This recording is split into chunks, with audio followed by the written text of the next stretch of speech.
Well, hello there, YouTube. This is going to be first of many videos of my new Iver Johnson, but what I wanted to show you is a problem I know other people have, because I've seen people online struggle with this. That's the firing pin bushing. You can see mine's broken loose, it's slightly raised, but you'll see most people start with a tool like this. This is for snap rings.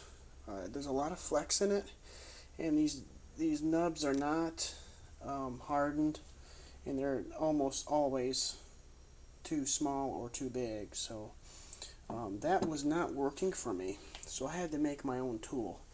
And what I did was I just took some bar stock. This is aluminum, but if you have steel, that works fine, or even brass, whatever you have to work with. But I found these bits.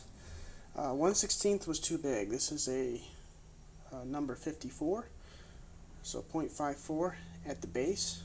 And what I did was I measured the space between my holes here, which was about 0.22 inches, and I just drilled 2 holes through the bar stock, and that allows the base of my drill bits, and of course you need 2, to stick out.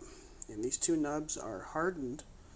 And if you keep them short and you keep the bar stock very close to the face, you're going to have a lot of torque and things are not going to bend or mush.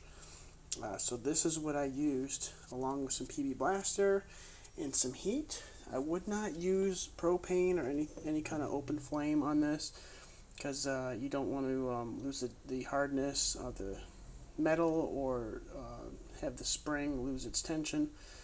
So just use a heat gun.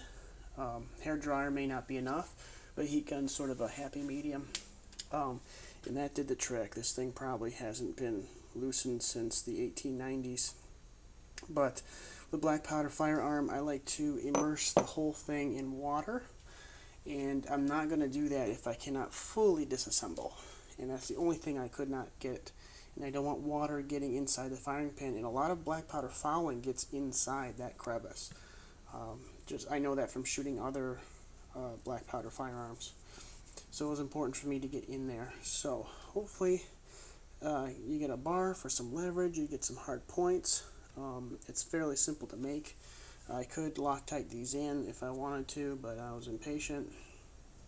But that did the trick, and I didn't bugger up my holes. And before that goes back on, I'm going to put on some anti-seize on those threads.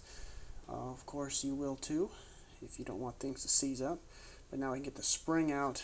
I've seen that as a weak point on these firearms, so now I can replace the spring, I can clean the pin, and make sure everything is doing well.